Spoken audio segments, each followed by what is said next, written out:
ప్రతిరోజు ఇక్కడ వేంచేసి ఉన్న వెంకటేశ్వర స్వామి వారికి వైఖాన సాగమోక్త ప్రకారంగా నిత్య నైమిత్తికమైనటువంటి అర్చనా కైంకర్య విధులన్నీ ప్రాతకాలం నుంచి రాత్రి జరిగేటువంటి ఏకాంత సేవ వరకు అత్యంత వైభవంగా జరుగుతూ ఉన్నాయి. ఇప్పుడు స్వామివారికి కొలువు అనేటువంటి పేరుతో తిరుమలలో అనాదిగా వచ్చేటువంటి సంప్రదాయ కైంకర్యం ఏదైతే ఉన్నదో దాన్ని అర్చక స్వాములు నిర్వహిస్తూ ఉన్నారు. మన కనులకెదురుకుండా దర్శన భాగ్యాన్ని కలిగించేటువంటి వెంకటేశ్వర స్వామి వారిని భోగ శ్రీనివాసమూర్తి అనేటువంటి పేరుతో పిలుస్తారు. పల్లవరాణి అయినటువంటి సామావై సభక్తిపూర్వకంగా వెండితో తయారు చేసినటువంటి భోగ శ్రీనివాసమూర్తి విగ్రహాన్ని తిరుమలలో సమర్పించడం జరిగింది. మూలవరులైనటువంటి స్వయం వ్యక్తమైన వెంకటేశ్వర స్వామి వార్లకు ఏ విధమైనటువంటి కైంకర్యాలు జరుగుతూ ఉంటాయో అవన్నీ భోగ శ్రీనివాసమూర్తికి జరిగే విధంగా ఆవిడ ఒక చక్కని నియమంతో శాసనాన్ని కూడా వేయించింది. ఏ విధంగా అయితే సమస్తమైన భూమండలానికి చక్రవర్తి అయినటువంటి వారికి ఆనాటి ఆదాయ వ్యయాలు, సమస్తమైనటువంటి విధానాలు, ధర్మాన్ని సంరక్షించమని ప్రార్థన గావిస్తారో అఖిలాండ కోటి బ్రహ్మాండ నాయకునికి ఉపచారాలన్నీ సమర్పించి వివిధమైనటువంటి పఠనలు, పారాయణలు అన్ని కైంకర్యాలు చేసి స్వామివారి దగ్గర కాల గణనానికి సంబంధించినటువంటి విషయాలన్నింటినీ తెలియచేసి పరిత్రాణాయ సాధూనాం వినాశాయ చ దుష్కృతాం ధర్మ సంస్థాపనార్థాయ సంభవామి యుగే యుగే.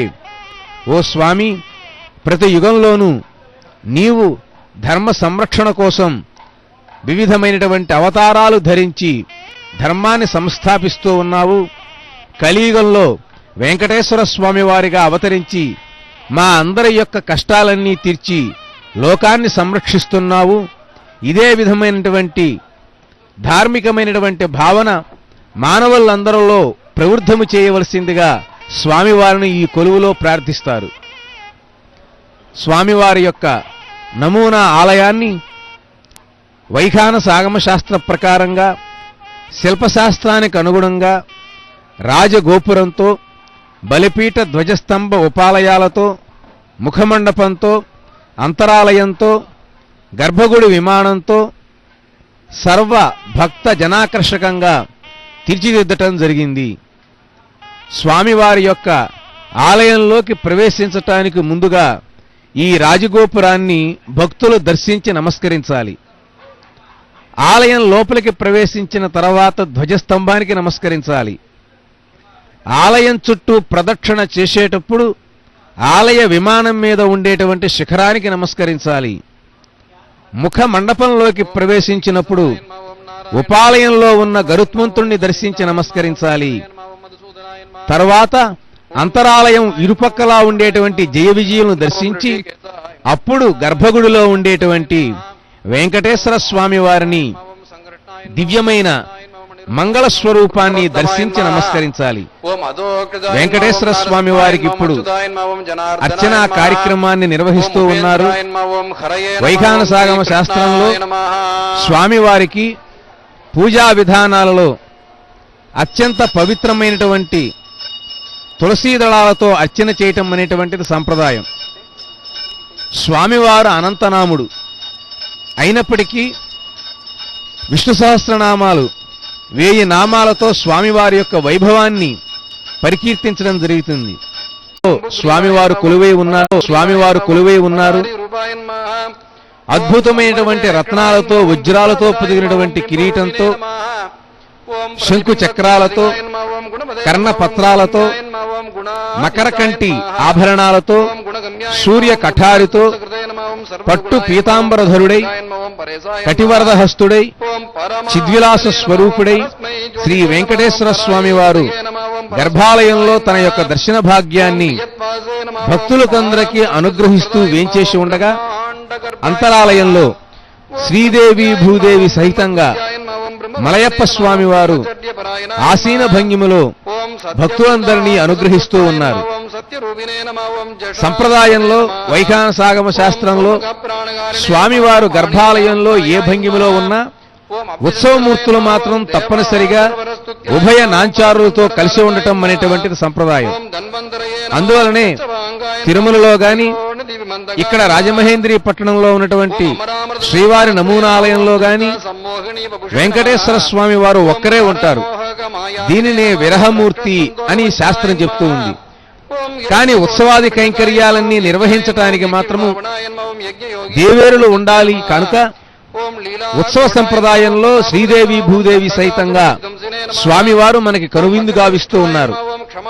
అదేవిధంగా స్వామివారి యొక్క వక్షస్థలంలో కూడా పద్మావతి అమ్మవారు, ద్విజమైనటువంటి వ్యూహలక్ష్మి అమ్మవారు కూడా వేంచేసి ఉన్నారు.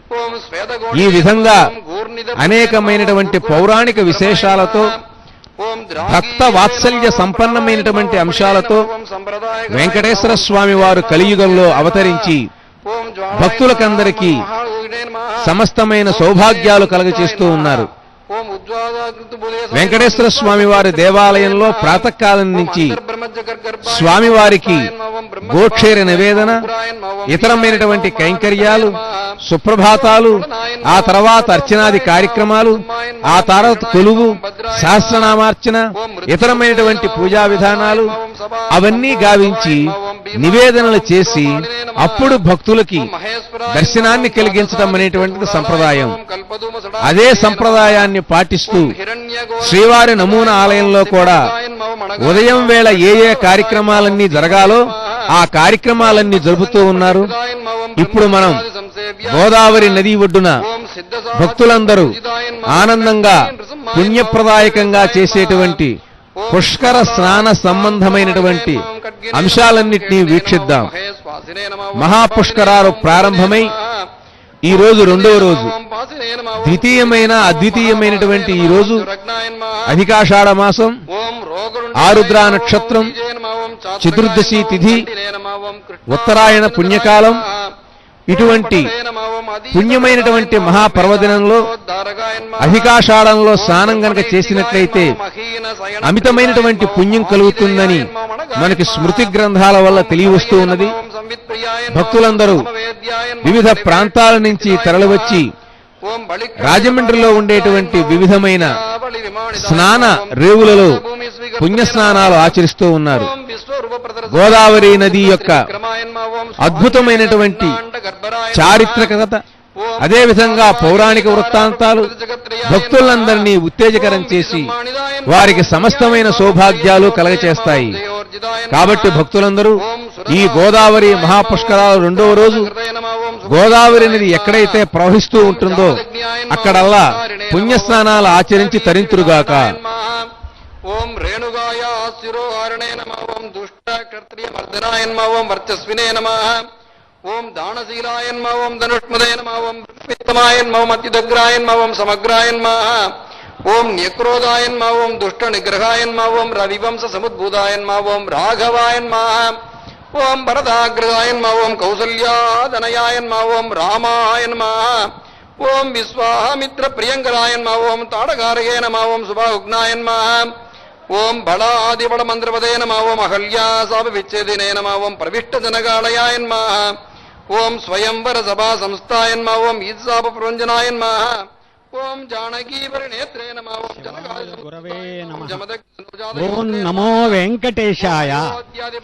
అఖిలాండకోటి బ్రహ్మాండ నాయకుడైనటువంటి శ్రీ వెంకటేశ్వర స్వామి ఈ పుష్కర యాత్రికులందరినీ అనుగ్రహించడం కోసమని చెప్పేసి ప్రతికృతి రూపంలో, అంటే నమూనా ఆలయం, అందులో ఉన్నటువంటి స్వామివారి యొక్క ప్రతిమ అసలైనటువంటి ప్రతిమకి నమూనాగా అన్ని విధాలా పూర్తిగా మూల ప్రతిమని పోలి ఉండేలాగా, అంటే దానికి పూర్తిగా ప్రతిబింబం అన్నమాట, అన్న విధంగా చక్కగా తీర్చిదిద్ది రాజమండ్రిలో ఈ మున్సిపల్ గ్రౌండ్స్ లో నమూనా ఆలయాన్ని ఏర్పరచడం, అందులో ఉన్నటువంటి శ్రీ వెంకటేశ్వర స్వామి వారికి తిరుమలలో ఏ విధంగా అయితే అర్చనలు మొదలైనవన్నీ జరుగుతాయో అలాగే ఇక్కడ కూడా అదే సమయానికి అదే విధంగా అదే వైఖానస ఆగమాన్ని అనుసరించి నిర్వర్తించడం జరుగుతోంది. ఇప్పటిదాకా వానికి సంబంధించినటువంటి విశేషాలు అన్నీ విన్నారు. ఇప్పుడు ప్రకృతం పుష్కరాలు, ఈ పుష్కర విశేషాల గురించి కొన్ని విశేషాలు ప్రస్తావన చేసుకోవాలి. ఒక ముఖ్యమైనటువంటి సూచన శ్రోతలందరూ జాగ్రత్తగా గమనించండి, వినండి, వీలైతే ఆచరించండి. గోదావరి పుష్కరాలకి మిగిలిన నదీ పుష్కరాలకి చాలా తేడా ఉంది. నదీ పుష్కరం గురుడు ఆ రాశిలో ప్రవేశించిన క్షణం నుండి 12 రోజుల పాటు ఏ నదికైనా పుష్కరాలు జరుగుతాయి. సూర్యుడు సింహరాశిలో ప్రవేశించిన క్షణం నుండి గోదావరికి పుష్కరాలు ప్రారంభమయ్యాయి. ఇవి 12 రోజులు ఉంటాయి. మొత్తం భారతదేశంలో ఉండే 12 నదులకి 12 పుష్కరాలు ఏర్పడతాయి. జ్యోతిష్ చక్రంలో 12 రాసులుంటాయి. మేషం, వృషభం, మిథునం, కర్కాటకం, సింహం, కన్యా, తులా, వృశ్చికం, ధనుస్సు, మకరం, కుంభం, మీనము అని 12 రాసులుంటాయి. గురుడు ఒక్కొక్క రాశిలో ఒక్కొక్క సంవత్సరం పాటు ఉంటాడు. అదే విధంగా ఇప్పుడు సింహరాశిలో మనకి ఒక సంవత్సరం ఉంటాడు నిన్నటి నుంచి మొదలుపెట్టి. మేషరాశిలో గురుడు ప్రవేశించినప్పుడు గంగా నదికి పుష్కరాలు వస్తాయి. ఆ మొదటి 12 రోజులు గంగా పుష్కరాలు. తరువాత వృషభ రాశిలో ప్రవేశించినప్పుడు నర్మదా నదికి పుష్కరాలు వస్తాయి. మిథున రాశిలో ప్రవేశించినప్పుడు సరస్వతీ నదికి వస్తాయి. ఆ మరుసటి సంవత్సరం కర్కాటక రాశిలో గురుడు ప్రవేశించినప్పుడు యమునా నదికి పుష్కరాలు వస్తాయి. ఆ మరుసటి సంవత్సరం 5వ రాశి, అది సరిగ్గా ఇప్పుడు అన్నమాట. ప్రస్తుతం ఈ సంవత్సరం గురుడు సింహరాశిలో ప్రవేశించినప్పుడు గోదావరి నదికి పుష్కరాలు వస్తాయి. తరువాతది అయినటువంటి కన్యారాశిలో ప్రవేశించినప్పుడు కృష్ణా నదికి పుష్కరాలు వస్తాయి.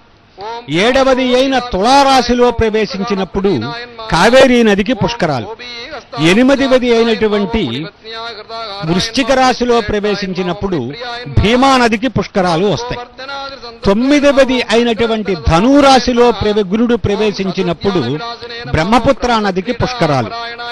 10వది అయినటువంటి మకర రాశిలో గురుడు ప్రవేశించినప్పుడు అప్పుడు తుంగభద్రా నదికి వస్తాయి. 11వది అయినటువంటి కుంభరాశిలో గురుడు ప్రవేశించినప్పుడు సింధు నదికి పుష్కరాలు. 12వది అయినటువంటి మీనరాశిలో గురుడు ప్రవేశించినప్పుడు ప్రణీత నదికి పుష్కరాలు వస్తాయి. ఈ విధంగా ఈ పుష్కరాలకి చాలా ప్రత్యేకత ఉంది. ఎందుకోసం ఈ ఏర్పాటు అంటే భారతదేశంలో ముఖ్యమైనటువంటి 12 నదులను స్వీకరించి ఒక్కొక్క నదికి ఒక్కొక్క సంవత్సరంలో ఆ రాశిలో గురుడు ప్రవేశించిన నాటి నుండి 12 రోజులు ఈ విధంగా పుష్కరాలు ఏర్పడతాయి. ఇందులో చాలా ఆంతర్యం కూడా ఉంది, చాలా ప్రత్యేకత కూడా ఉన్నాయి. ఏమిటంటే ఒక మూల, ఉదాహరణకి తూర్పు దిక్కున నదికి పుష్కరాలు వస్తే మిగిలిన 3 దిక్కుల వాళ్ళు కూడా అక్కడికి వెళ్లి స్నాన, ధ్యాన, దాన, పిండ ప్రదానాదులన్నీ చేస్తారు అక్కడికి వెళ్లి. అలాగే పడమట ఉన్నటువంటి నదులకి పుష్కరాలు వచ్చినప్పుడు మిగిలిన 3 దిక్కుల వాళ్ళు, దక్షిణం ఉత్తరంలో ఉండేటువంటి నదులకు వచ్చినప్పుడు మిగిలిన 3 దిక్కుల వాళ్ళు.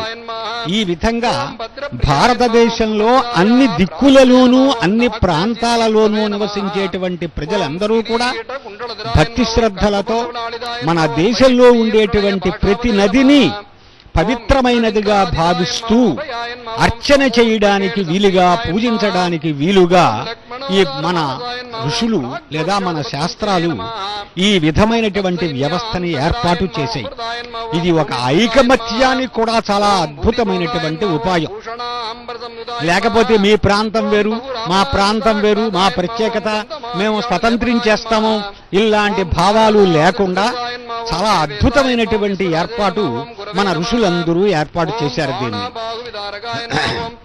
ఈ పుష్కరుడు అనేటువంటి మహానుభావుడి వల్ల మన భారతదేశానికి జరిగినటువంటి మరో మహోపకారం అది.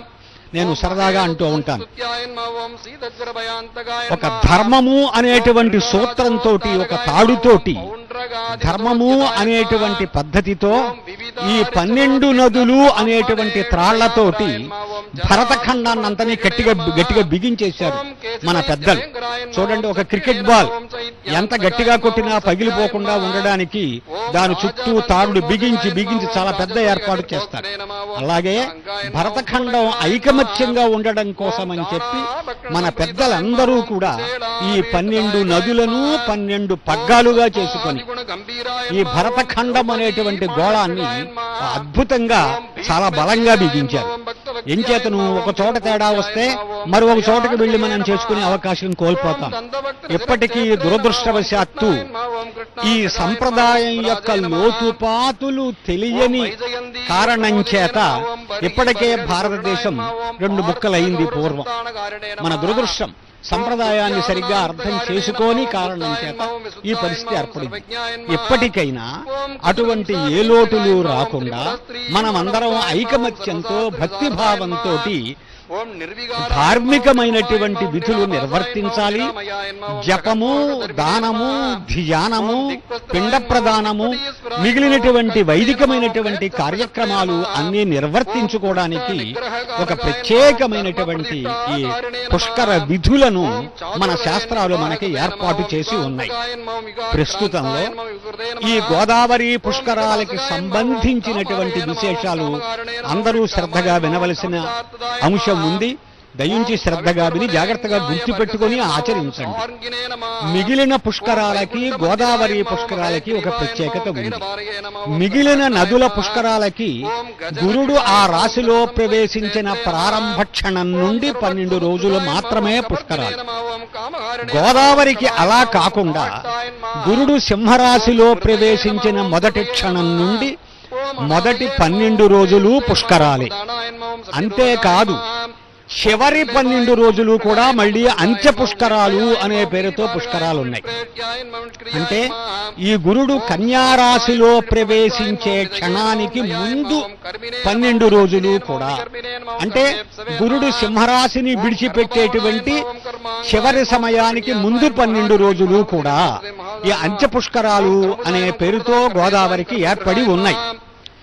ఆది పుష్కరాలలో మొదటి రోజున స్నాన దాన ధ్యాన జపాదులు చేస్తే ఎంత పుణ్యమో, అంత్య పుష్కరాలలో చిట్ట చివరి రోజును చేసినా కూడా అంతే పుణ్యము. ఇందులో ప్రత్యేకత ఏమీ లేదు. అంతేకాదు, అంచేత ఇప్పుడే జనం హడావిడిగా వచ్చి తొడతొక్కిడి పడవలసినటువంటి అవసరం కొంచెం కూడా లేదు. ఆది పుష్కరాలు, అంత్య పుష్కరాలు మనకి 24 రోజుల అవకాశం ఉంది. అంతేకాదు, ఇంతకంట ముఖ్యమైనటువంటి మరి ఒక అంశం ఉంది. ఇది కూడా ఈ గోదావరి పుష్కరాలకి ప్రత్యేకత. ఇది 360 రోజులు కూడా, పుష్కరాలు ప్రారంభమైన మొదటి రోజు నుండి ఏడాది వరకు, అంటే ఈ 360 రోజుల పర్యంతము, ఒకప్పుడు 65 వస్తాయి, అది వేరే సంగతి.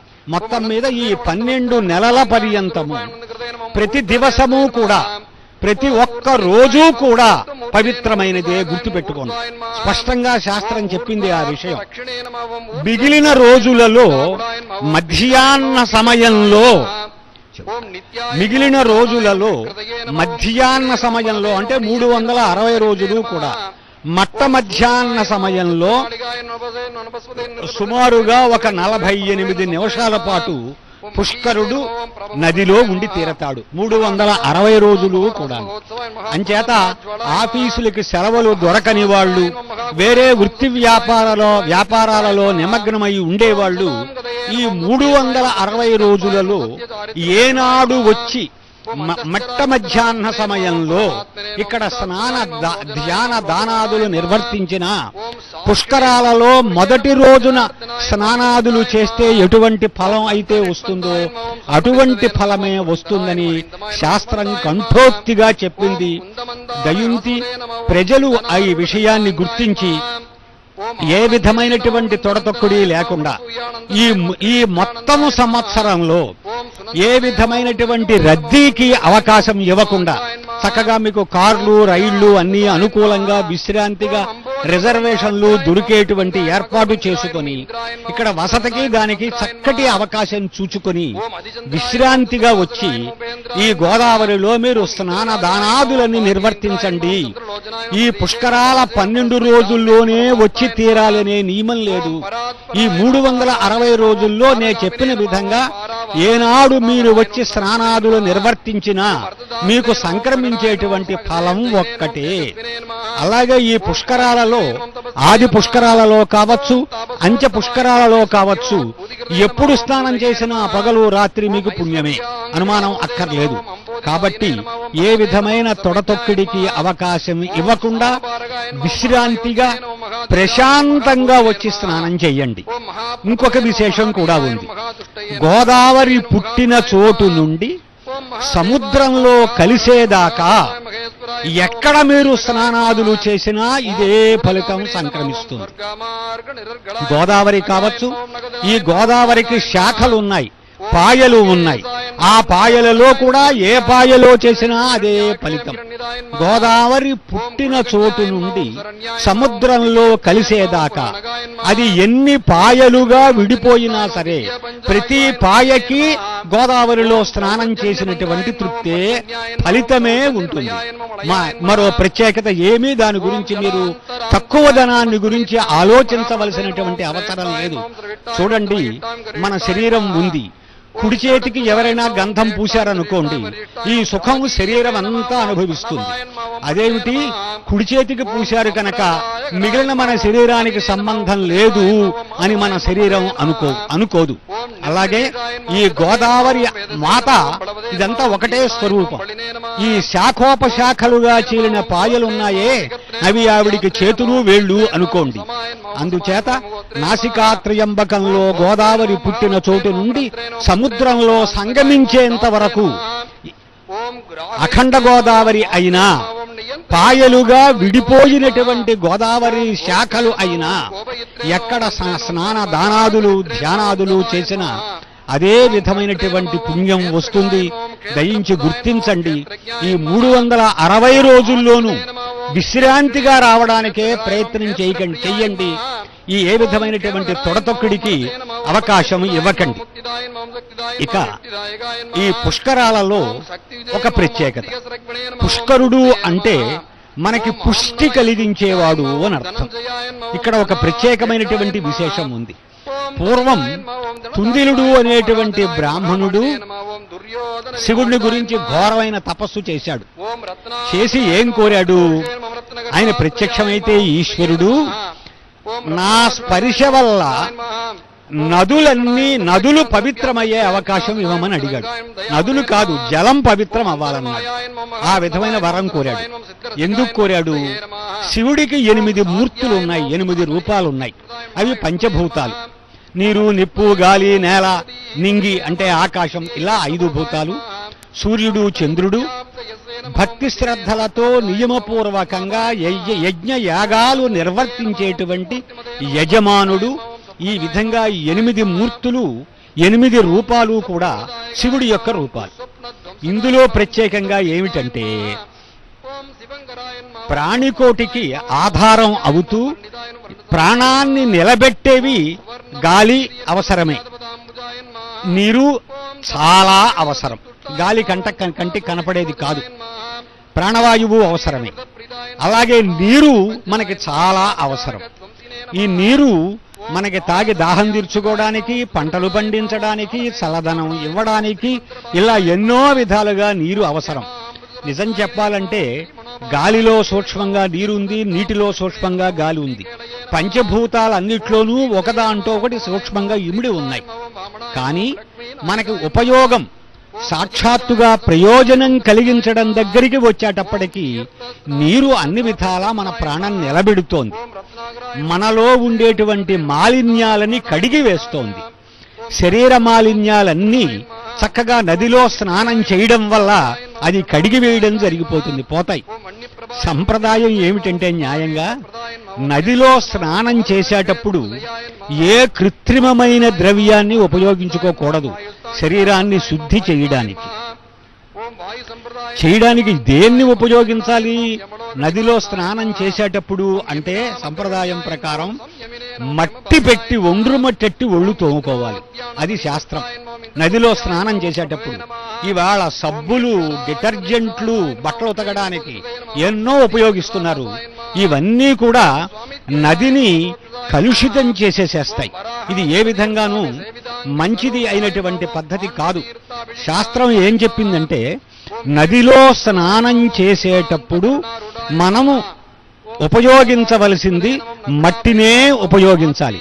అంచేతనే ఒక విచిత్రమైనటువంటి విషయం, మనం నదిలో స్నానం చేసే ముందు ఒడ్డున ఉన్నటువంటి మట్టిని కొంచెం తీసి ఆ మట్టిని ప్రార్థన చేసి నదిలో వేసి ఆపైనే అందులో స్నానం చెయ్యాలి. అది నియమం. మనం అది ఎందుకోసం ఈ ఏర్పాటు వచ్చింది? నదిలో ఉండేటువంటి మట్టి, జలానికి ఆధారమైనటువంటి మట్టి, ఇసగ అవి ఉండవలసిన పాళ్లలో చక్కగా ఉంటే అప్పుడు ఆ జలం పవిత్రంగా పరిశుద్ధంగా ఉంటుంది. లేకపోతే పరిశుద్ధంగా ఉండదు. అందుకోసం అంతేకాకుండా శరీరంలో ఉండేటువంటి ఎన్నో దోషాలని మట్టి పోగొడుతుంది. ఆ ప్రత్యేకమైనటువంటి శక్తి మట్టికుంది.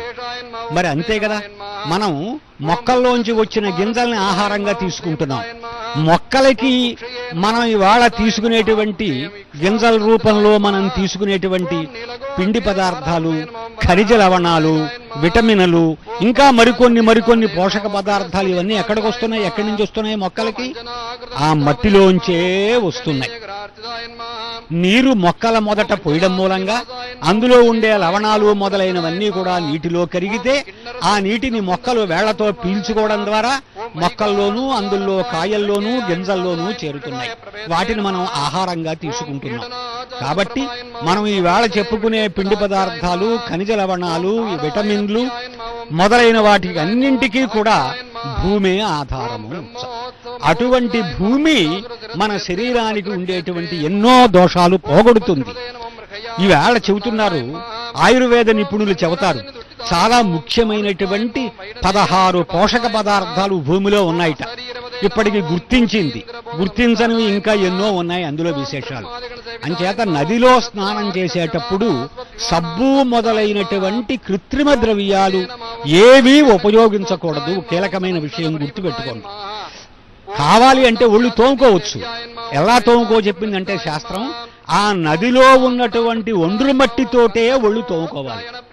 ఒండ్రు మట్టితోటే శిరస్సును కూడా మట్టి అట్టే పెట్టి రుద్దుకోవాలి. శిరస్సును కూడా మట్టి అట్టే పెట్టి రుద్దుకోవాలి. మనం ఇవాళ షాంపూలతోటి కుంకుడుకాయతో రుద్దుకున్నట్టు దానివల్ల ఎంతో ప్రయోజనం ఉంది.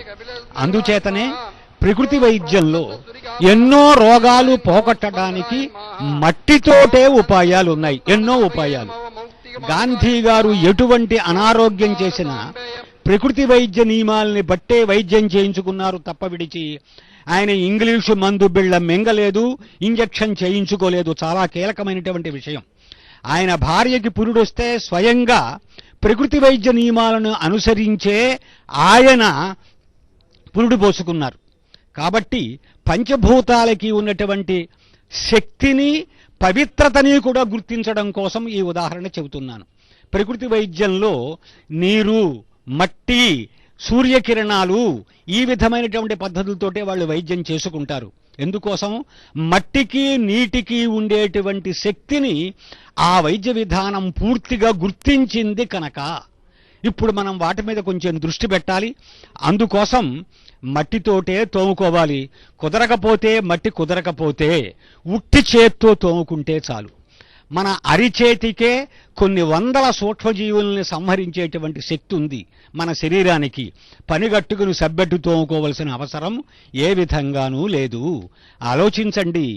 ఏనుగులు, ఆకాశంలో ఎగిరేటువంటి పక్షులు, చిలకలు ఏమి సబ్బులెట్టి తోముకుంటున్నాయవి? మనం చాలా వ్యామోహానికి లోనైపోతున్నాం.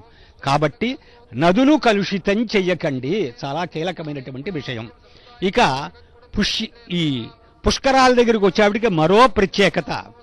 అసలు మామూలుగానే పుష్కరాలు చాలా పవిత్రమైనవి. గోదావరికి మరీ ప్రత్యేకత ఉంది. ఏమిటంటే రేవాతీరే తపఃకుర్యాత్ మరణం జాహ్నవీతటే దానం దద్యాత్ కురుక్షేత్రే గౌతమ్యాం త్రితయం వరం అని ఉంది. దేశంలో ఒక్కొక్క నదికి ఒక్కొక్క ప్రత్యేకత ఉంది. ఆ ప్రత్యేకతలు ఏమిటంటే రేవా నదీ తీరంలో తపస్సు చేస్తే కొంచెం చేసినా ఎక్కువ ఫలితం లభిస్తుందిట. జాహ్నవీతటే మరణం, కాశీలో అంటే కాశీ కాదు గంగా తీరంలో, గంగ ఎక్కడుంటే అక్కడ, ఇక కాశీకి ప్రసిద్ధి ఏర్పడిందని చెప్పేసి మనం ఎంతసేపు గంగన్న వెంటనే కాశీనే తలుచుకుంటున్నాం. అలా కాదు, గంగోత్రి గంగ పుట్టిన చోటు నుండి అది వెళ్ళి వెళ్ళి వెళ్ళి కలకత్తా దగ్గర హౌరా దగ్గర ఎక్కడ సముద్రంలో కలుస్తుందో అంతవరకు కూడా ఎక్కడ స్నానం చేసినా కూడా గంగానదిలో పుణ్యమే. ఆ గంగానదీ తీరంలో మనం చెప్పుకున్న ప్రాంతంలో గంగేత్రుడి నుండి హౌరా పర్యంతం ఎక్కడ ప్రాణత్యాగం చేసినా సరే దానివల్ల ముక్తి లభిస్తుంది. అలాగే దానం దద్యాత్ కురుక్షేత్రే, కురుక్షేత్రంలో దానం చెయ్యాలి, దానివల్ల కొన్ని రెట్లు ఎక్కువ ఫలితం వస్తుంది. గౌతమ్యాం త్రితయం వరం, గౌతమీ నదిలో కనుక స్నానాదులు చేసిన పక్షంలో ఈ మూడూ సిద్ధిస్తాయి. ఏమిటి? తపస్సు చేసిన ఫలితం, శరీర త్యాగం చేస్తే అక్కడ వచ్చేటువంటి పుణ్యం ఏదైతే ఉందో ఆ పుణ్యఫలం, ఆ తర్వాత అక్కడ కురుక్షేత్రంలో దానం ఇచ్చినటువంటి ఫలం, ఇటువంటివన్నీ కూడా ఈ మూడు ఫలాలు కూడా దీనివల్ల మనకు సంక్రమిస్తాయి ఈ గౌతమీ నది యందు స్నానాదులు చేసినందువల్ల. కాబట్టి ఇది గుర్తుపెట్టుకోండి, ఇది ప్రత్యేకమైనటువంటి ప్రత్యేకత ఉంది. అంతేకాకుండా పురాణాలు ఇంకా మరికొన్ని విశేషాలు చెప్పాయి. పంచానామపి భూతానాం అపాం శ్రేష్ఠత్వమాగతం. మనకి పంచభూతాలు ఉన్నాయి, నీరు, నిప్పు, నేల, నింగి ఇలాంటివి. ఈ ఐదిట్లోనూ కూడా నీటికి మరీ ప్రత్యేకత ఉంది. ఇవి శ్రేష్టమైనటువంటివి. ఇందులో మళ్ళీ అయితే ఈ నీటిని తన గుండా ప్రవహింపచేసేటువంటి నదులన్నీ ప్రత్యేకమైనవే, అనుమానం అక్కర్లేదు. ఇందులో మళ్ళీ కూడా తత్ర భాగీరథి శ్రేష్ఠ తస్యాహ జ్యేష్ఠాతు గౌతమి. ఈ నదులన్నిట్లో మళ్ళీ భాగీరథి ప్రత్యేకమైనది. భాగీరథి అంటే గంగానది. అందులో మళ్ళీ ప్రత్యేకమైనది ఆ గంగానది కంటే కూడా గౌతమీ నదికి మళ్ళీ ప్రత్యేకత ఉంది. గౌతమీ నది అంటే గోదావరికి ఇంకా ప్రత్యేకత ఉన్నది అని శాస్త్రం చెబుతోంది. ఆద్యాతు గౌతమీ గంగా పశ్చాత్ భాగీరథి స్మృత. ఆద్యాతు గౌతమీ గంగా పశ్చాత్ భాగీరథి స్మృత. తయోరేకతరా సేవ్య గౌతమి తత్ర పావని. గంగానది గోదావరి నది కూడా పవిత్రమైనవే. మళ్ళీ ఆ రెండిటిలోనూ కూడా గోదావరి నది ఇంకా పవిత్రమైనది అని గోదావరి యొక్క శ్రేష్ఠత్వాన్ని మనకి ఎన్నో పురాణాలు, ఎన్నో ప్రామాణిక వచనాలు మనకి చెబుతూ వస్తున్నాయి. కాబట్టి ఈ గోదావరి యొక్క గొప్పతనాన్ని గుర్తిస్తూ దాని పవిత్రతని, పరిశుద్ధిని కాపాడుతూ మనం స్నాన ధ్యానాదులన్నీ కూడా ఇక్కడ నిర్వర్తించుకోవలసినటువంటి అవసరం ఉంది. మరి ఒక విశేషం కూడా ఉంది. ఇదిగో ఇక్కడ స్వామివారి యొక్క దర్శనం అవుతోంది. స్వామివారి యొక్క నమూనా ఆలయం మన ఎదురుకుండా సాక్షాత్కరించి ఉంటోంది. మనం స్వయంగా వెళ్ళి స్వామివారిని దర్శిస్తే చాలా పుణ్యం. తిరుమల వెళ్ళి దర్శిస్తే చాలా పుణ్యం. కుదరకపోయినా పాపం అక్కడికి వెళ్ళి మనం చాలా శ్రమ పడుతున్నామన్న విషయం స్వామివారు గుర్తించి దీన్ని ఒక అవకాశం తీసుకుని ఈ యాత్రికులందరినీ అనుగ్రహించడం కోసం ఇక్కడికి వచ్చి వెలిసి ఉన్నారు. వెలిసి ఉండడం అంటే తాత్కాలికంగా ఇక్కడ ప్రతిష్ఠితులై ఉన్నారు. ఈ ఉన్నటువంటి స్వామిని దర్శించాలి. స్వామి యొక్క ఆలయాన్ని దూరం నుంచి చూసినా సరే, అంటే దూర దర్శనం చేసినా సరే, అంటే దూరదర్శన ద్వారా, ఏగా ఇది మరి దూరంగా చూచేటువంటి పరికరం ఇది. దీని ద్వారా మనం చూచినా పుణ్యమే, అదిగో ఆ విధంగా ఉన్నటువంటి దివ్యమైనటువంటి స్వామివారి యొక్క ఆలయ ప్రతికృతి నమూనా అది మనకు కనపడుతోంది. చక్కటి శిఖరం, ముందు ధ్వజస్తంభం, ఆ కార్యనిర్వహణం చేసేటువంటి ఉద్యోగులు వీరందరూ కనపడుతున్నారు. ఈ విధంగా ప్రత్యేకంగా ఉంది ఇటువంటి ఆలయం. భక్తులందరూ నదిలో చక్కగా స్నానం చేస్తున్నారు భక్తి శ్రద్ధలతోటి. ఈ గౌతమి గురించి మరి ఒక ప్రత్యేకత ఉంది. ఇప్పటిదాకా మనం పురాణంలో ఉండే విశేషాలు, స్నానాదులు ఎలా చెయ్యాలని శాస్త్రం చెప్పిందో ఆ విశేషాలు అవి కొన్ని చెప్పుకున్నాం. మరికొన్ని విశేషాలు ఏమిటంటే, చారిత్రక దృష్టితో చూస్తేట గంగ కంటి పాపాలు మరికొన్ని ఉంటాయి. ఈ పాపాలన్నీ కూడా ఒక్కసారి స్త్రీ కాని పురుషుడు కాని పాపాలు మరికొన్ని ఉంటాయి. ఈ పాపాలన్నీ కూడా ఒక్కసారి స్త్రీ కాని పురుషుడు కాని ఈ పుష్కర పుణ్య సమయంలో నదిలో స్నానం చేసిన పక్షంలో ఆ సమస్తమైనటువంటి పాపాలు పోతాయి. బాగానే ఉంది, ఇదో ఈ ఉపాయం బాగుంది కాబట్టి ఎన్ని పాపాలు చేసినా ఒక పుష్కర స్నానం చేస్తే పాపాలు పోతాయి కదా అని ఆలోచించడానికి వీల్లేదు. పాపాలు చేసిన వారు బుద్ధి తెచ్చుకొని పశ్చాత్తాపంతో చేస్తే పోతాయి. పశ్చాత్తాపం సకృద్ గోదావరి స్నానం సింహస్తేజ బృహస్పతవు. 60,000 సంవత్సరాల పాటు నిత్యము రోజు గంగా స్నానం చేస్తే ఏ ఫలితం వస్తుందో అటువంటి అద్భుతమైనటువంటి మహాఫలం ఒక్కసారి ఈ గౌతమి నదిలో గోదావరిలో స్నానం చేస్తే అటువంటి ఫలం వస్తుంది అని శాస్త్రం చెబుతోంది. మరి ఒక్కసారి చెబుతున్నాను, స్నానమనేది గోదావరి పుట్టినప్పటి నుండి సముద్ర సంగమం జరిగే వరకు ఎక్కడ చేసినా పుణ్యమే. రాజమండ్రిలో పుష్కర క్షేత్రం అని ఉంది.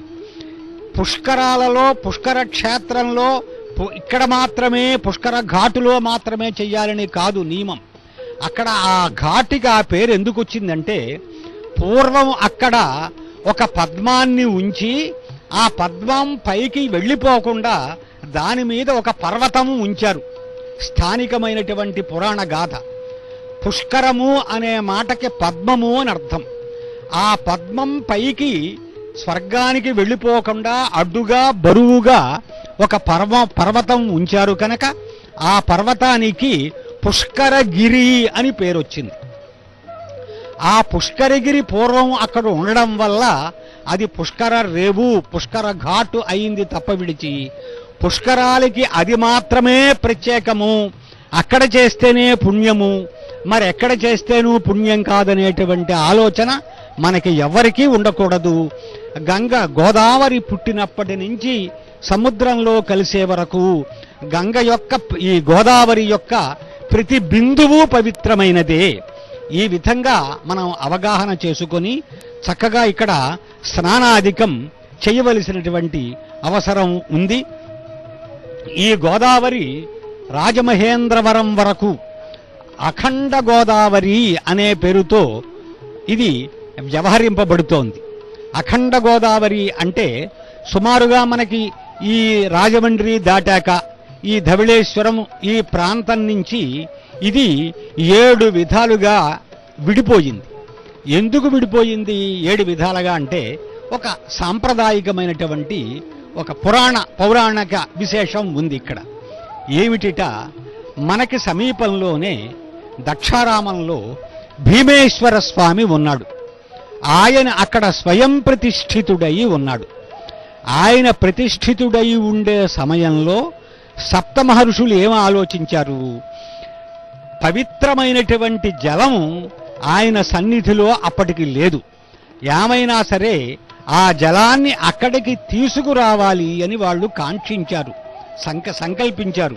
ఆ సప్త మహర్షులు సంకల్పించి వాళ్ళందరూ వెళ్ళి రాజమండ్రి ప్రాంతానికి వచ్చేసి ఇక్కడ ఉన్నటువంటి అఖండ గోదావరి ఉందే, అఖండ గోదావరిని వాళ్ళు ప్రార్థించారు వస్తూను.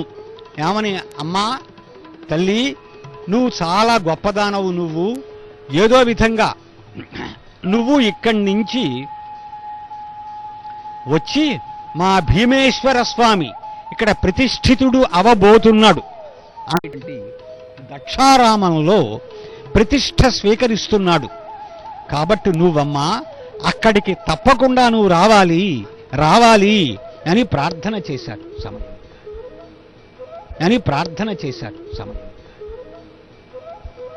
అలా ప్రార్థిస్తూ వాళ్ళు అక్కడ చక్కగా ప్రార్థన చేశారు ఆ మాతని, గోదావరి మాతని. విచ్చేయవమ్మ శ్రీ వృషభవాహనధర సామజకట మదాసారధార పయనంబుగావమ్మ భర్గజటాటవీకుటజ శాఖాశిఖా కోరకంబ. ఏమన్నారంటే, అమ్మా శ్రీ వృషభవాహనధర సామజకట మదాసారధార, నువ్వు దయచేయాలమ్మా మేము ప్రార్థించేటువంటి చోటికి. ఎటువంటి దానవు నువ్వు? త్రయంబక పర్వతం మీద పుట్టింది ఈ గోదావరి మొదట. అక్కడ గంగాన బొంబాయికి సుమారుగా 70 మైళ్ళ దూరంలో ఉన్న త్రయంబకం నాసిక ఒక ప్రత్యేకమైనటువంటి క్షేత్రం. సమీపంలో త్రయంబక పర్వతం అని ఉంది. అక్కడ త్రయంబకాచలము అని అంటారు దాన్ని, త్రయంబక పర్వతం. ఆ పర్వతం మీద జన్మించింది.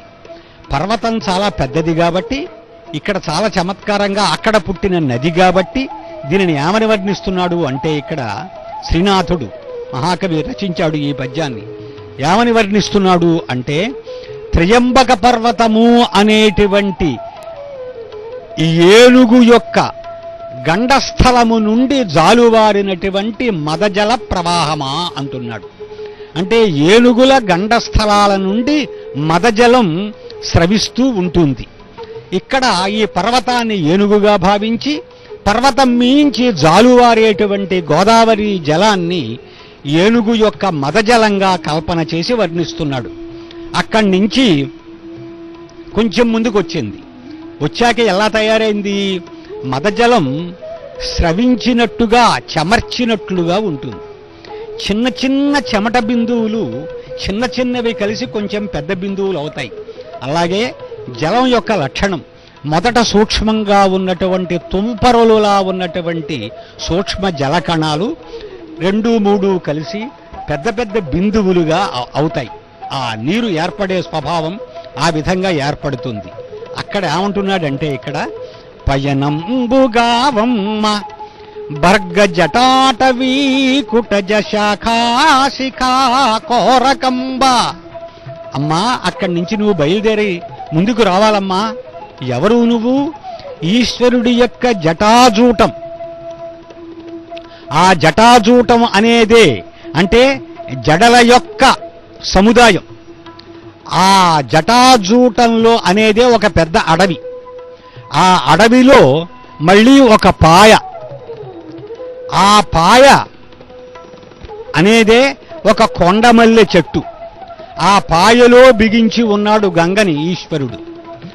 ఆ కొండమల్లె చెట్టుకు పూసినటువంటి మొగ్గవు నువ్వు, కొండమల్లె మొగ్గవు అన్నాడు. ఎందుకన్నాడు? మీరు జాగ్రత్తగా నదుల్ని పరిశీలించండి. కృష్ణానది కొంచెం నీలంగా ఉంటుంది, గంగానది స్వచ్ఛంగా తెల్లగా ఉంటుంది. మనం త్రివేణి సంగమం దగ్గర చూస్తే, విడిగా చూస్తే గుర్తించలేం, కానీ ఇలా యమున అలా గంగా వచ్చి కలిసేటప్పుడు ఈ తెలుపు నలుపులు అక్కడ మనకి చాలా స్పష్టంగా తెలుస్తాయి. అంచేత గంగానది తెల్లనిది కాబట్టి కొండమల్లె మొగ్గ తెల్లగా ఉంటుంది కనుక ఈశ్వరుడి యొక్క జటాజూటంలో ఉన్నటువంటి కొండమల్లె చెట్టు పూసినటువంటి మొగ్గవమ్మా నువ్వు అని కల్పన, అద్భుతమైనటువంటి వర్ణన చేశాడు. ఇక్కడ ఇంకో విశేషం, ఇంత పెద్ద గంగానది ఓ పెద్ద అడవి, అడవిలో ఒక చెట్టు, ఎన్నో చెట్లు ఉంటాయి. ఆ చెట్టుకి మళ్ళీ ఎన్నో పువ్వులు అన్నీ ఉంటాయి, అందులో ఒక మొగ్గ. దీన్ని బట్టి చూస్తే ఈశ్వరుడి యొక్క జటాజూటం ఇంకా ఎంత పెద్దదన్నమాట. అంటే ఈశ్వరుడు ప్రపంచాన్ని అంతటినీ వ్యాపించి ఉన్నటువంటి పరమాత్మ. చాలా కీలకమైనటువంటి విషయం. ఆ అపరిమేయుడైనటువంటి ఆ పరమాత్మకి మన మానవ స్వభావాన్ని బట్టి కాళ్ళు, చేతులు, ముక్కు, చెవులు అన్నీ మనం ఏర్పాటు చేసి మనం ఉపాసన చేయడానికి, ధ్యానం చేయడానికి వీలుగా మనం ఒక ఆకారాన్ని ఏర్పరుచుకున్నాం. అటువంటి పరమేశ్వరుడు, అటువంటి ఈశ్వరుడి జటాజూటంలో ఉన్న ఓ కొండమల్లె మొగ్గ వంటి దానా. మరి ఇక్కడ గంగానదిని స్తోత్రం చేశాడు. గంగకి గోదావరికి తేడా లేదు వాస్తవంలో. మనం చారిత్రకంగా ఒక ఆసక్తి కలగడం కోసం మనం చెప్పుకున్నాం తప్ప విడిచి గంగా గోదావరి వాస్తవంలో ఒకటే. సరే, రావమ్మ ఆదిమ బ్రహ్మ దోఃపల్లవస్థిత కమండలు పుణ్యతీర్థ జలమా. సృష్టి ప్రారంభంలో బ్రహ్మదేవుడు సృష్టి సక్రమంగా నిర్వర్తించడానికి ఈ సమస్తమైనటువంటి జలాన్ని తన కమండలంలో స్వీకరించాట సృష్టి చేయడానికి. ఆ కమండలు జలంతోటే బలిచక్రవర్తిని భూమిలో అణగదొక్కాడు శ్రీ మహావిష్ణువు వామనావతారంలో. ఆ బలిని ఎలా లొంగతీయాలో తెలియక అవడానికి రాక్షసుడైన దాన ధర్మాలతో ఎంతో పుణ్యం సంపాదించినటువంటి చక్రవర్తి బలిచక్రవర్తి. అతడు బలవంతుడై దేవేంద్రుడి యొక్క సింహాసనాన్ని ఆక్రమించుకుంటే తిరిగి ఆ దేవేంద్రుడికి ఆ సింహాసనాన్ని ఇప్పించడం కోసం శ్రీ మహావిష్ణువు వామనుడుగా అవతరించి బలిచక్రవర్తిని 3 అడుగులు దానం అడిగి అతడు సరే అంటే ఒక పాదంతో నేలని మరి ఒక పాదంతో ఆకాశాన్ని ఆక్రమించేసి నాకు 3వ అడుగు ఎక్కడిస్తావని అడిగాడు. ఇంకా చోటు లేక బలిచక్రవర్తి నా తల మీద పెట్టమని అడిగితే శిరస్సు వంచితే ఇచ్చినటువంటి దానానికి కట్టుబడి శిరసావహిస్తే అతడు తల ఒగ్గితే అప్పుడు తన పాదాన్ని ఆ బలిచక్రవర్తి యొక్క శిరస్సు మీద ఉంచి పాతాళలోకంలోకి అణగదొక్కేశాడు. అణగదొక్కేసి ఊరుకోలేదు శ్రీ మహావిష్ణువు. పాతాళలోకాన్ని ఏలుకోనాయనా, అది కూడా భూలోకం ఎంతైతే ఉందో స్వర్గలోకం ఎంతైతే ఉందో పాతాళలోకం కూడా అంతే ఉంది. అక్కడ ఉండేటువంటి మిగిలిన రాజులు అందరూ నీకు సామంతులుగా ఉంటారు అని ఆ లోకాన్ని అతనికి అనుగ్రహించాడు. ఆ సమయంలో వామనుడు 3 పాదాలతో త్రివిక్రమ రూపాన్ని ధరించాడు కనుక ఒక పాదం ఆకాశం స్వర్గలోకంలోకంతా వెళ్ళింది, స్వర్గం దాటి వెళ్ళింది. ఎక్కడ దాకా వెళ్ళింది? స్వర్గం దాటి సత్యలోకం దాకా వెళ్ళింది. అలా వెళ్ళినప్పుడు ఆ సత్యలోకం దాకా వెళ్ళినటువంటి ఆ పాదానికి బ్రహ్మదేవుడు తన కమండలంలో ఉండేటువంటి జలంతో అభిషేకం చేశాడు, స్నానం చేయించాడు, పాదాలు కడిగాడు. అదే బ్రహ్మ కడిగిన పాదము అని అన్నమయ్య తన కీర్తనలో చక్కగా తన పదంలో స్తుతించినటువంటి మాట చూడండి. ఆ ఏ త్రివిక్రమావతారం ధరించాడో, వామన రూపాన్ని వామనావతారం ధరించాడో ఆ స్వామి యొక్క ఆలయం ఆ వెంకటేశ్వర స్వామియే కదా. ఇదో అవతారం, అవన్నీ విశేషాలు. దశావతారాల్లో వెంకటేశ్వర స్వామి పేరు లేకపోవచ్చు. పరమేశ్వరుడు ధరించినటువంటి అవతారాలు ఎన్నో ఉన్నాయి. కొన్ని మన స్పష్టత కోసం ఒక చోట 10 చెప్పబడ్డాయి, మరి ఒక చోట 20 చెప్పబడ్డాయి, రకరకాలుగా చెప్పబడ్డాయి. అటువంటి స్వామివారి యొక్క ఆలయం మనకి కనపడుతోంది ఎదురుకున్నాను.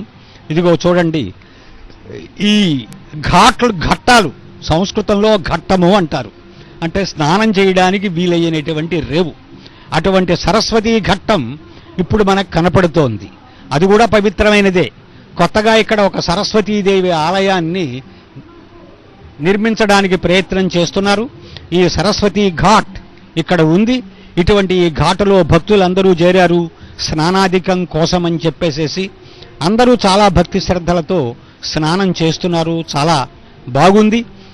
ఈ విధంగా ఏ ఘట్టంలో స్నానం చేసినప్పటికో చూడండి, సరస్వతీమాత విగ్రహం, హంస గోదావరి మాత కాదే హంస ఈవిడ.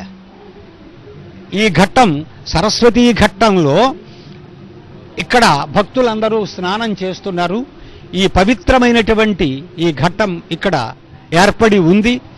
ఏ ఘట్టంలో స్నానం చేసినా కూడా పుణ్యం ఒకటే అని చెప్పారు కనుక మీరు గమనించి రాజమండ్రిలో ఉండేటువంటి అన్ని ఘట్టాలను కూడా మీరు చక్కగా స్నానాధికానికి దానాధికానికి ఉపయోగించుకోండి. అందరూ తరించండి. స్వస్తి.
గోదావరి నది మహాపుష్కరాలు అత్యంత సంరంభంగా సంప్రదాయబద్ధంగా సమస్త జనులందరూ ఎదురుచూచి పుణ్యాన్ని పొందే విధంగా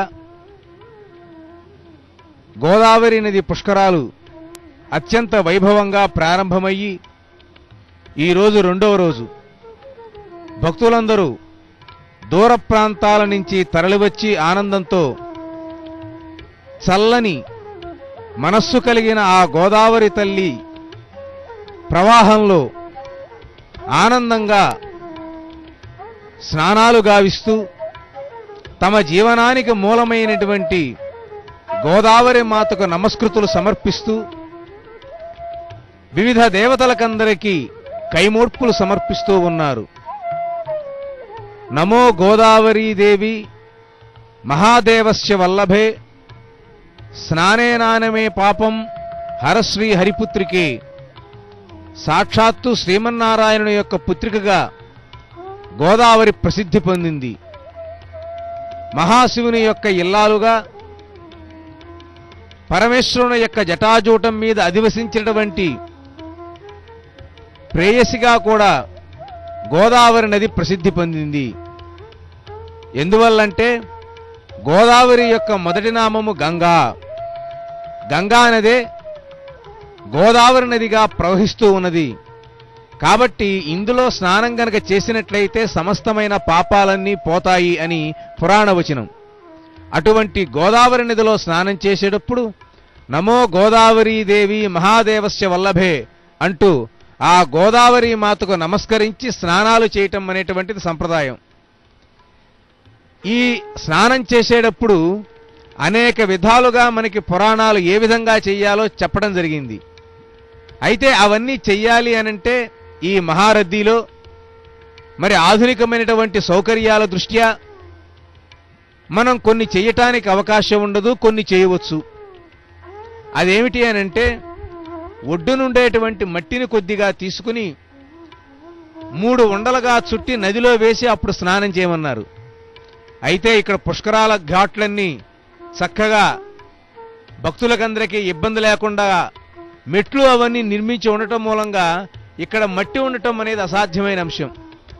మట్టి ఉన్న చోట ఆ పని చేయవచ్చు, లేని చోట శైవ సంప్రదాయం ఉన్నవారు కాలభైరవుణ్ణి, వైష్ణవ సంప్రదాయాన్ని అంటే విష్ణుమూర్తిని కొలిచేటువంటి వాళ్ళు ఆదివరాహ స్వామి వారి పేరు తలుచుకుని ముందుగా కుడికాలు లోపల పెట్టి తర్వాత నిదానంగా నదిలోకి దిగాలి. నదిలో దిగి స్నానం చేసేటప్పుడు చాలా జాగ్రత్తగా ఉండాలి. పెద్దవాళ్ళు చిన్నవాళ్ళు అందరూ కలిసి స్నానాలు చేసే ముందర కుటుంబ సభ్యులలో చిన్నవారు ఎవరైతే ఉంటారో వాళ్ళ చేత మొదట స్నానం చేయించి అప్పుడు పెద్దవాళ్ళు మునగాలి. కొన్ని చోట్ల పెద్దవాళ్ళు స్నానం చేసిన తర్వాత చిన్నపిల్లల చేత స్నానం చేస్తూ ఉంటారు. సంప్రదాయం ఏ విధంగా ఉన్నా గోదావరి నదిలో 3 సార్లు మాత్రం మునిగి స్నానం చేయాలి. అంతే తప్ప గబాలను మునిగి వచ్చేయకూడదు. దాన్ని ఏకస్నానం నతు అన్నారు. అంటే ఒక్క స్నానం చేయకూడదట. తప్పనిసరిగా శిరస్సు తడిసే విధంగా శిరస్సును వంచి ఆ గోదావరి నదిలో 3 సార్లు మునకలు వేసి చేసేటువంటి స్నానం వల్ల మాత్రమే మనకి పుణ్యం లభిస్తుంది.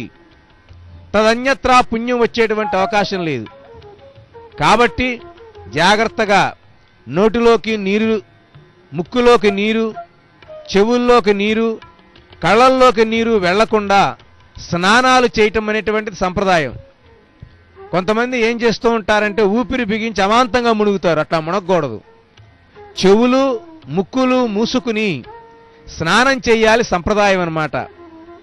అంటే మానవులు సమస్తమైనటువంటి ఈ సృష్టి లోపల వాయువుని దిగ్బంధం చేసి చెవుల ద్వారా శబ్దాలు వినకుండా మనస్సును ఏకాగ్రతం చేసి మనస్సులో గోదావరి మాత యొక్క హృదయాన్ని, ఆవిడ యొక్క తత్వాన్ని, మహత్వాన్ని నింపుకుని ఈ యొక్క స్నానం చేయటం వల్ల సమస్తమైన శుభాలు కలుగుతాయి.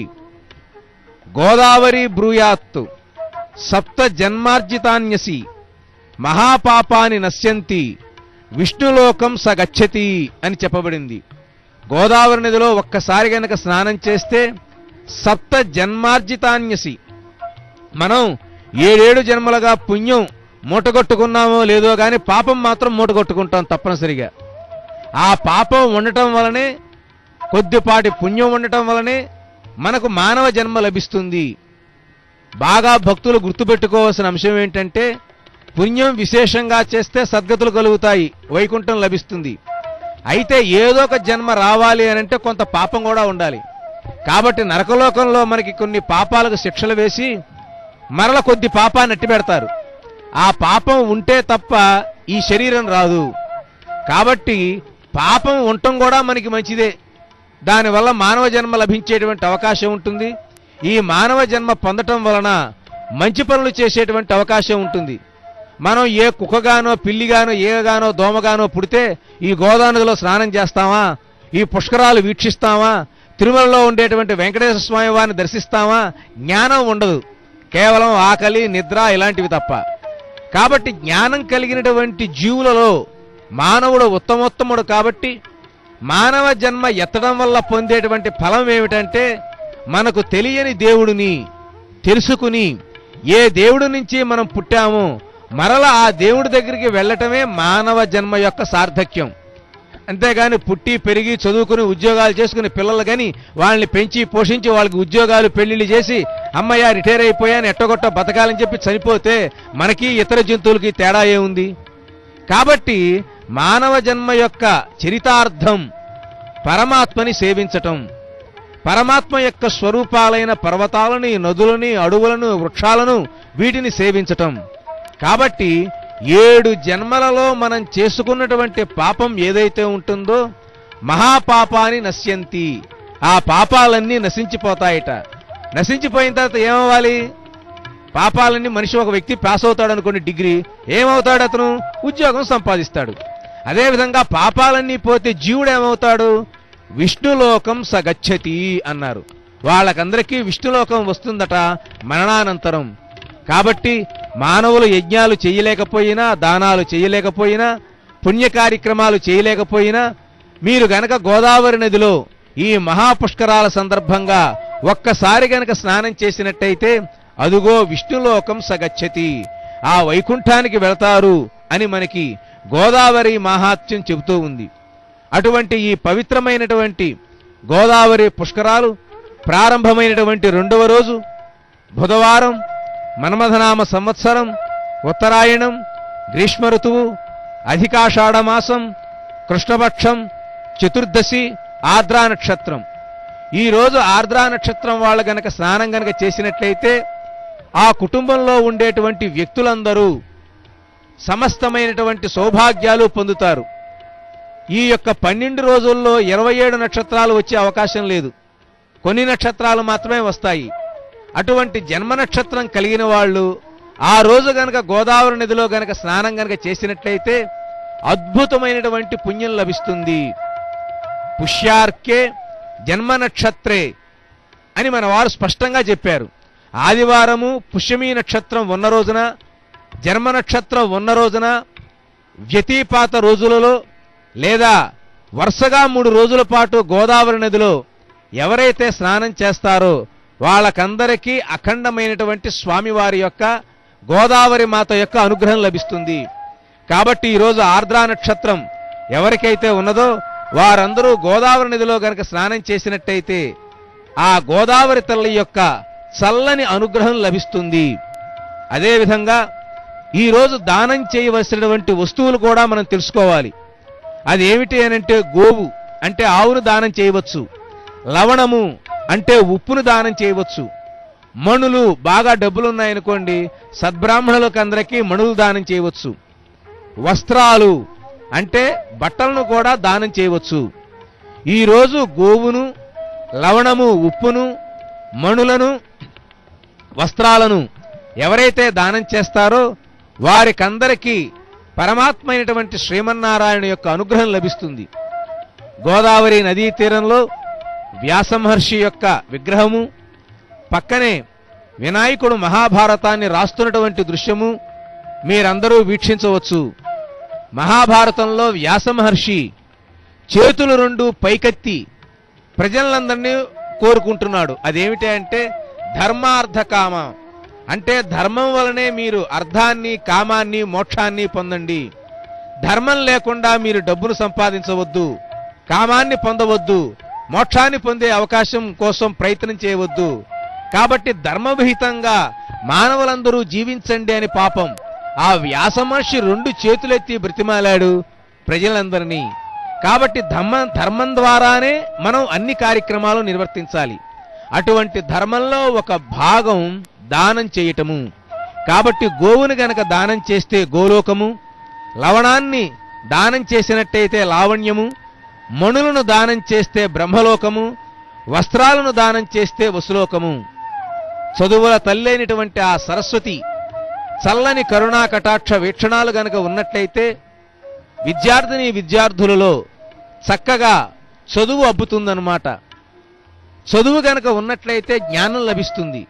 జ్ఞానం వల్ల తాను ఎట్లా జీవించాలి, ఇతరులతో ఏ విధంగా ప్రవర్తించాలి అనేటువంటి అంశాలన్నీ తెలుస్తూ ఉంటాయి. గోదావరి నదీ తీరంలో ఒక అద్భుతమైనటువంటి బాసర క్షేత్రం మనకందరికీ తెలుసు. సరస్వతీదేవి యొక్క అనుగ్రహాన్ని ప్రజలకందరికీ అందించటానికి వ్యాస మహర్షి ప్రతిష్ఠించినటువంటి సరస్వతీమాత నెలకొన్నటువంటి దేవాలయం బాసర దివ్యక్షేత్రం. మనల ఈ రాజమహేంద్రి పట్టణంలో ప్రజలకందరికీ అటువంటి అద్భుతమైనటువంటి విద్య లభించాలని చెప్పి కోరుకుంటూ సరస్వతీమాత విగ్రహాన్ని ఇక్కడ ప్రతిష్ఠించి గోదావరి యాత్ర చేసేటువంటి పుష్కర భక్తులకందరికీ ఆ సరస్వతీమాత యొక్క అనుగ్రహం పరిపూర్ణంగా లభించాలి. అమ్మవారి యొక్క అద్భుతమైనటువంటి ఆ వీణాధ్వానం మనలో ఉండేటువంటి అజ్ఞానాన్ని పారద్రోరాలి. అటువంటి చదువుల తల్లి అయినటువంటి సరస్వతీమాతకు నమస్కృతులు సమర్పించి మనము విద్య, విజ్ఞానము, ఆధ్యాత్మిక భావనతో ముందుకు వెళుతూ ఉండాలి. ఈ రకంగా గోదావరి నదీ తీరంలో చక్కగా స్నానాలు చేసి భక్తులందరూ వివిధమైనటువంటి దేవతామూర్తులందరినీ దర్శించి గోదావరి తల్లి యొక్క అనుగ్రహాన్ని పొందాలి. కాబట్టి భక్తులందరూ 144 సంవత్సరాలకు ఒకసారి వచ్చే ఈ పవిత్రమైనటువంటి గోదావరి మహాపుష్కరాలలో స్నానం చేసి గోదావరి తల్లి యొక్క అనుగ్రహాన్ని పొంది రాజమహేంద్రి పట్టణంలో మున్సిపల్ స్టేడియంలో తిరుమల తిరుపతి దేవస్థానం వారు ఏర్పాటు చేసిన శ్రీవారి నమూనా ఆలయానికి వచ్చి వెంకటేశ్వర స్వామి వారిని దర్శించి తరింతురుగాక. ఓం నమో వెంకటేశాయ.